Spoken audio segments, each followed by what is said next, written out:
Hello and welcome to the Being Human podcast. I'm your host, Dr. Greg Bottaro, and today I am breaking open for you another insider baseball episode of Voxer Mentorship. Well, it's not baseball, but it's really mentorship. It's inside the mentorship dialogue. This is something, the last episode I did here actually was the same thing, and we take snippets of the recorded dialogue that happens in the confines and the sacredness of mentorship and bring it out to share with people if it might be helpful. And specifically, I have to make this disclaimer, it's the recording of my side of the dialogue, and there are no details that are personal in any way, shape, or form. No personally identifying information comes through this at all. But every once in a while in the dialogue that happens between a client and my back and forth, there's moments of what we call psychoeducation. And we might start to unpack something a little bit more, explain something a little bit more. And in this case, I was working with a client who had been practicing Catholic mindfulness for a while, had been using it as a way to grow in peace, and was able to come to a place of calm. And there's a really nice effect of breathing and being in touch with your body and understanding the way that your mind and your body and your breath work, where you start to reduce ruminations. And that's typically where people start. But there's always a kind of deepening that happens where people want to know how to get more out of this. Is it really all just about breathing better and feeling calm? And the answer is no. It turns out that we have a very deep capacity in our interior life to discern God's will, to know and hear God working inside of us, to feel a connection on a subjective interior level with things that are true, good, and beautiful. And this is all part of the process of turning inside. And so I wanted to help this particular client understand a little bit more of what that feels like, and what exactly we're looking for inside, and how to go through. So I used some examples that, for this particular client anyway, they were really helpful to further understand what's going on inside the mind. This is a particularly complex and difficult issue. And when it comes to our subjectivity, our individuality, and this is the lens of John Paul II here, we have this uniqueness. And what he says is this incommunicability. In other words, you can't really communicate the fullness of your interior life to anybody else. And we can't really fully understand what the interior life of another person is like. That's the incommunicability. Well, we can sure try, and we can go a lot further than whatever meets the eye on first glance. And so when we're trying to explain or teach or accompany people in ways that involve their interior life, their inner workings of their mind, the more examples and connections, analogies that we can use, the better. Because we're really trying to translate something that we all talk about outside of ourselves objectively, but what does it really mean to experience it interiorly, subjectively? If I say I know what it feels like to feel afraid, okay, I can put that into certain words, and you might connect with that, with those words and what they mean. But how do I know that my interior actual experience of fear is anything like yours? So that's the challenge that we're talking about here. Well, same thing when it comes to this word, this idea of mindfulness. What does that feel like? How do I know that what I'm experiencing as peace, how does that get translated to you and how you experience peace? Or when we talk about discernment or the silence of the interior, what does that feel like? What does that seem to be like? How do we make sense of that? And how can we talk about it together? So that's when we use these examples and try to flesh that out and unpack these things. And sometimes that's what we do in mentorship to try to help people really move the needle to the next step so that they can go from where they are and really understand what that next good step is. And that means that the person doing the accompaniment has to be able to meet them where they are. And that's a lot of what we've trained our mentors how to do. And that's a little bit of what I'm doing here in this episode. So I hope this resonates with you. I hope you enjoy it. I hope it blesses you. And maybe you learn a little something in the process that you can connect the dots to your interior experience and maybe even help others as well. God bless you. I spent the last 10 years learning how to help people using the best techniques available in psychology integrated with the Catholic faith. Now we've figured out that there's a better way to help people than just slapping a Catholic label on the same secular model of therapy you find anywhere else. The real question is, how will we make this shift to a new model of truly Catholic accompaniment, keeping the psychological sciences in mind while opening up to a more human and more effective approach? This podcast is here to give you the answer.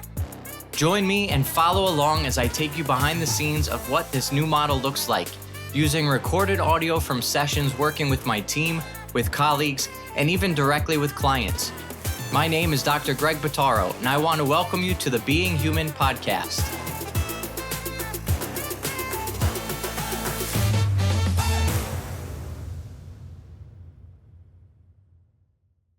Well, this is what happens. You start to question your own path. You start to think about why you're putting in all this effort. You're doing all the right things. You're following all the rules. You're checking all the boxes. And at the end of the day, you don't feel like you're really moving the needle, or you feel like you're any closer to God, or that He's with you. We need to go deeper to explore what that inner world is inside of us. It's not just all about what's going on out there, like whether or not God is real, or whether or not God cares about you, or whether or not God is trying to talk to you or touch you. But you can look at, well, what might be sort of clogging the airwaves? You know, what might be getting in the way and blocking your ability to receive His real presence? And there's a number of levels to look at. So on one hand, you have your expectations and sort of like what it is that it's supposed to feel like. This is where we get into discernment of spirits, because discernment of spirits is all about translating the way God speaks to us. And we find out that, not surprisingly, if you really take a step back and think about it, God probably isn't going to communicate with us the way that we're used to communicating. So if we're going to go deeper to want to really develop a relationship with Him, it means learning His language. And it's an entirely different language. So discernment of spirits is the way that we can translate the language of God. On the other hand, it's, are we really hearing Him in the first place? Like, are we getting the input? Are we getting the data? Are we hearing the words? We could hear the words, and then we have to translate the words. But the first step really is like, are you even hearing the words? Are you hearing the noise, the gobbledygook? You know, if you go to a different country and you don't understand the language, it's just like a lot of like sounds coming at you, but you can't make sense of it. Well, first we have to hear that, and then we have to translate it. So the narratives are really important. The narratives are the stories that you tell yourself under the surface, inside your mind. The thought, the feeling, the sense that you have about what's going on in your life. And this is where the mindfulness really connects to maintaining, developing, growing in a relationship with God. So the first step is that listening. Can you hear Him? What are your narratives telling you? Do you walk around with the sense that you're not good enough? No matter what you do, it's not going to work. And then that triggers your fight or flight response, which gets you into the doing mind, which gets you away from the present moment, which sends you spiraling into your own distracted world of your own thinking. This is why this isn't going to work. This is not worth it. I'm going to be miserable. I'll probably be alone. I'll whatever. You're doing so much talking to yourself that you're not hearing anything that God is actually trying to say to you. And then when you're able to stop and you do learn how to redirect away from those your own words and your own mindset, your own thought process, you come back to the center of the present moment, and it may be silence. And the silence is really uncomfortable because it's not a one-stop deal.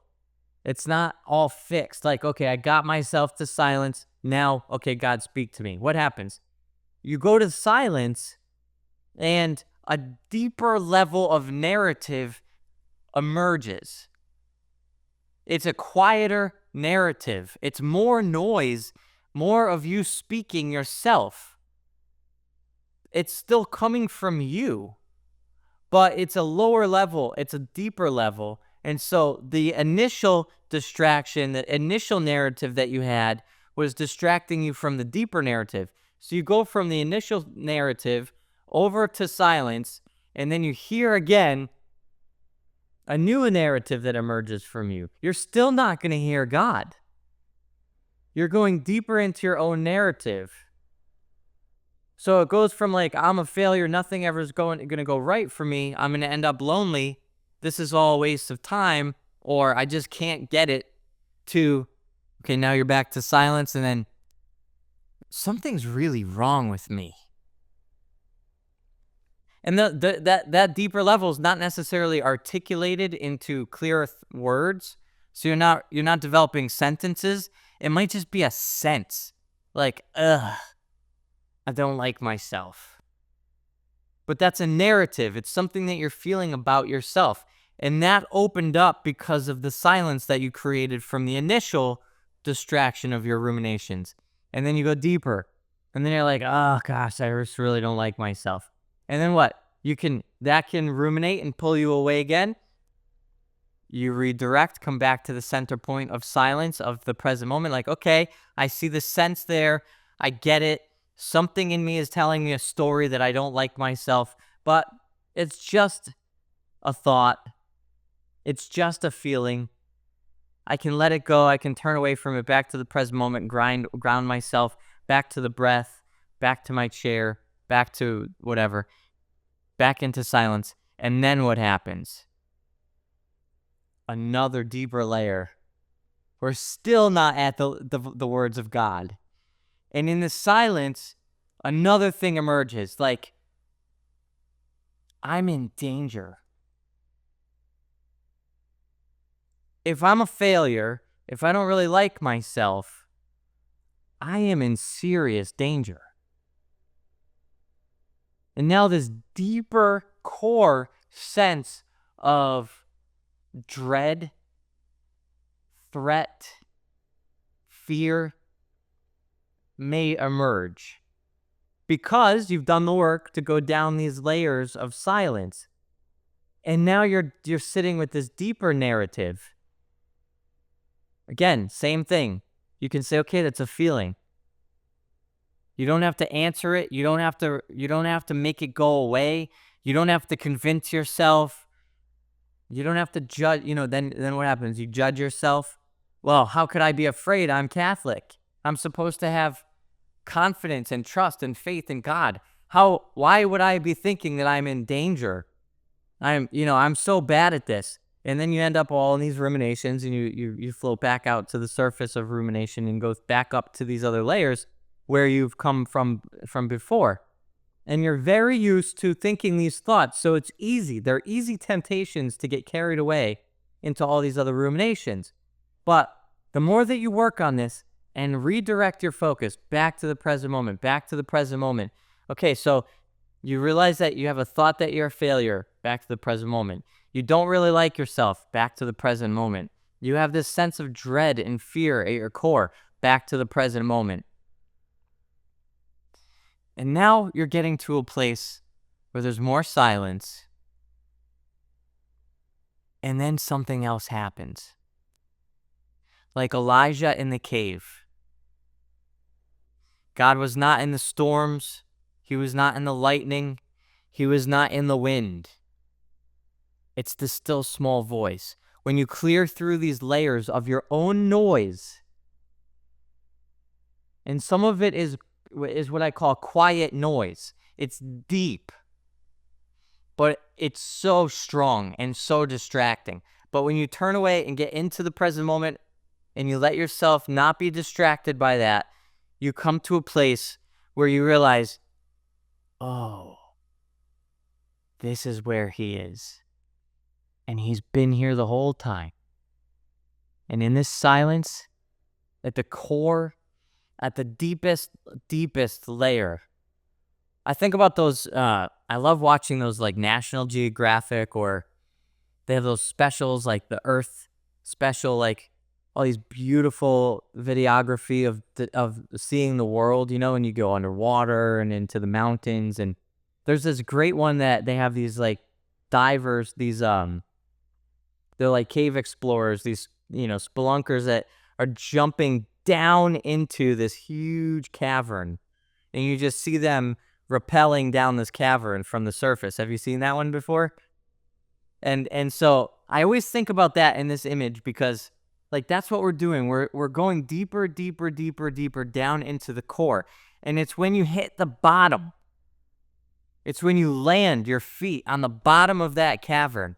And now you look around and it's like, oh, this is where it is. Like, this is the silence. This is the deepest place in myself.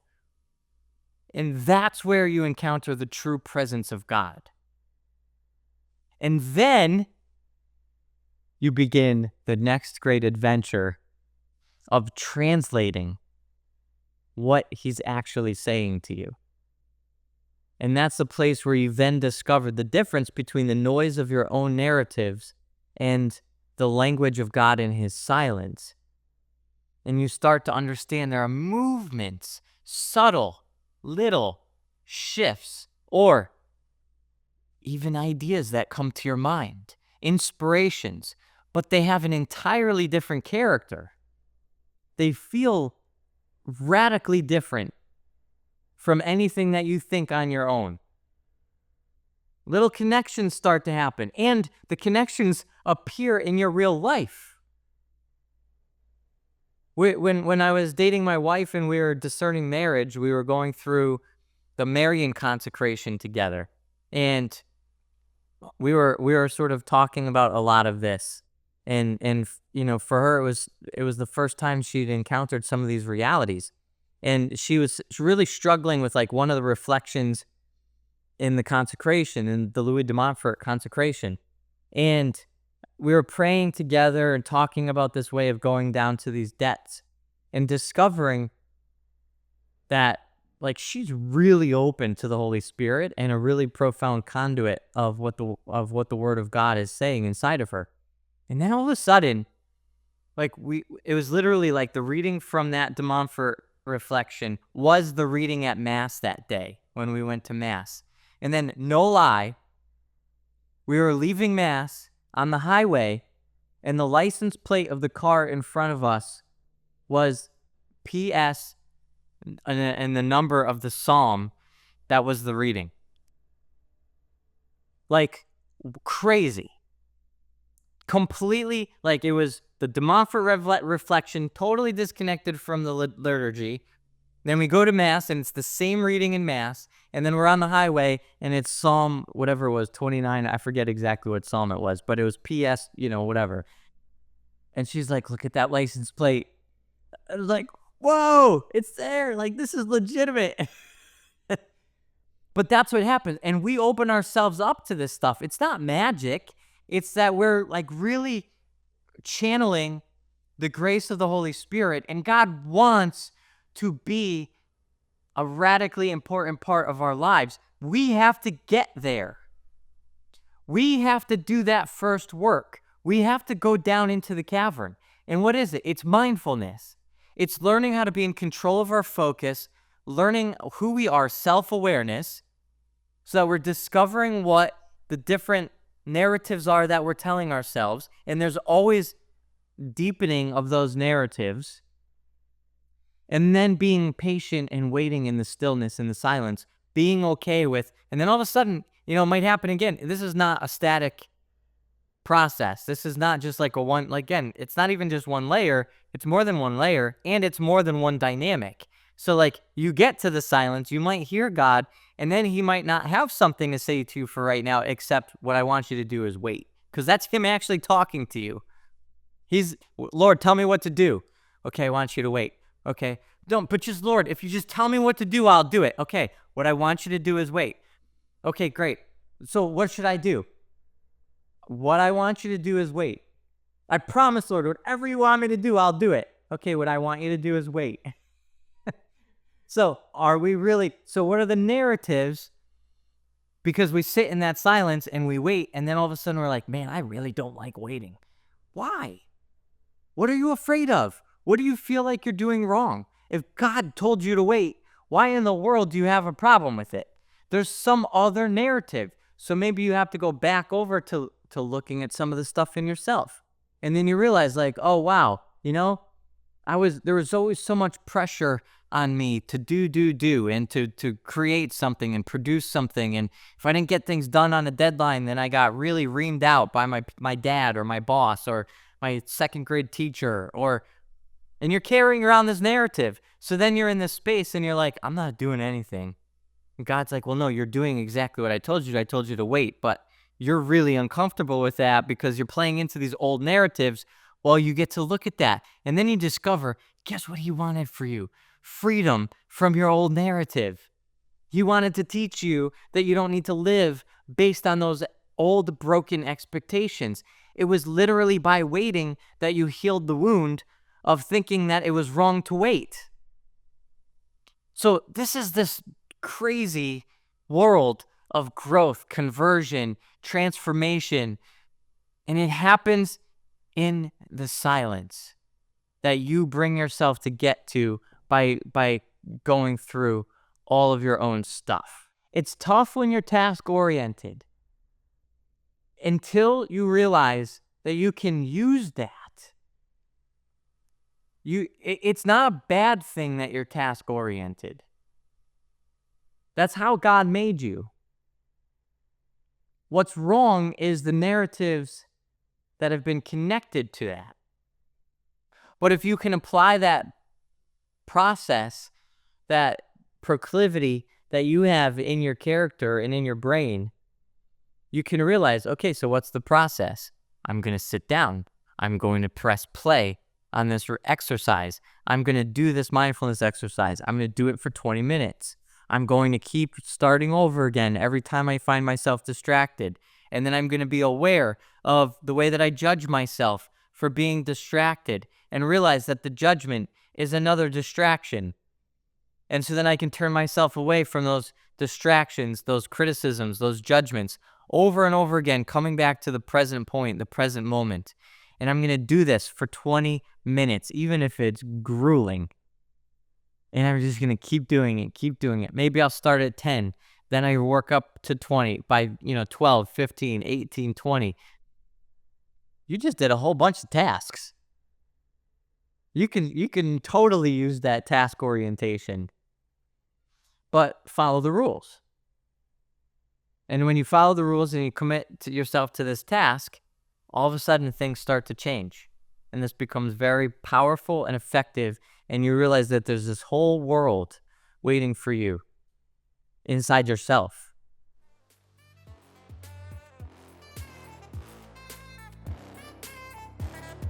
Thanks for listening to the Being Human podcast. If you've enjoyed this episode and want to help us spread the word and hear more, please head over to iTunes, leave us a review, and subscribe, as it really helps us to get our content out to more people. Be sure to listen next time as I take you deeper into what it means to be human. If you want more free content and information about what we do at the Catholic Psych Institute, head on over to CatholicPsych.com. God bless you.